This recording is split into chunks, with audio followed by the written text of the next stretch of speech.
Prepared by BSHM to C. Leader Piet Angelin Veras. Members Pearl Nicole Luciano. Judesha Margi. Chapter 8. Gender. Interest and needs. Identify the difference between gender interests and needs. So, gender interests as interests that are developed by men virtue of their social positioning through gender attributes. Molecules also suggest the use of phrase gender interest over women's interest because the latter has the tendency to focus on the generic notion of women based on their biological similarities.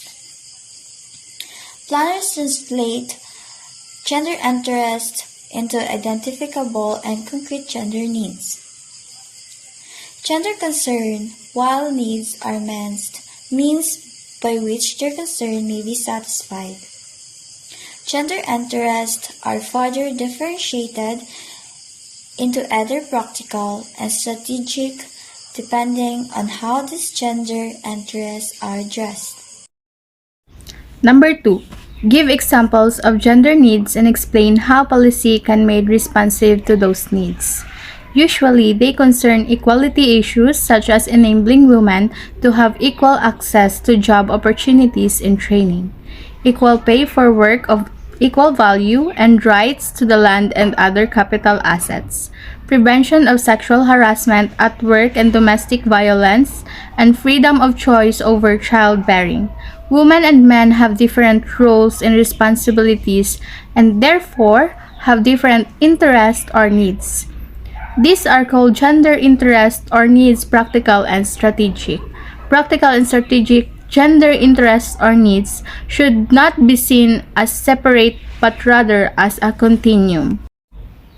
In addition, the types of need usually identified in a given society, namely practical gender needs and strategic gender needs, the requirements of women and men to improve their position or status.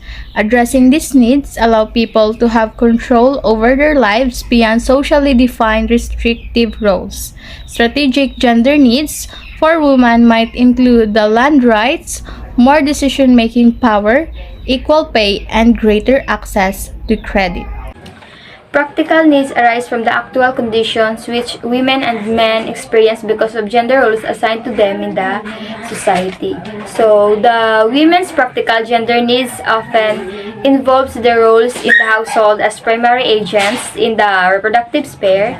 Those roles may include childcare, household chores, and often admitted income for the household. In short, women are the one who obliged to manage their house, like for example, taking care of their family and their nutrition. While the man's practical gender needs is to care his work for him to provide his family.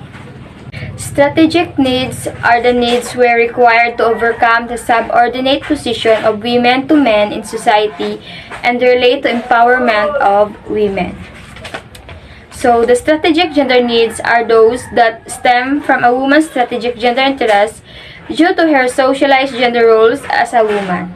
These strategic gender needs include gender equality because women are lack of political representation, unfair gender division of labor, violence against women, and non-observance of equal pay.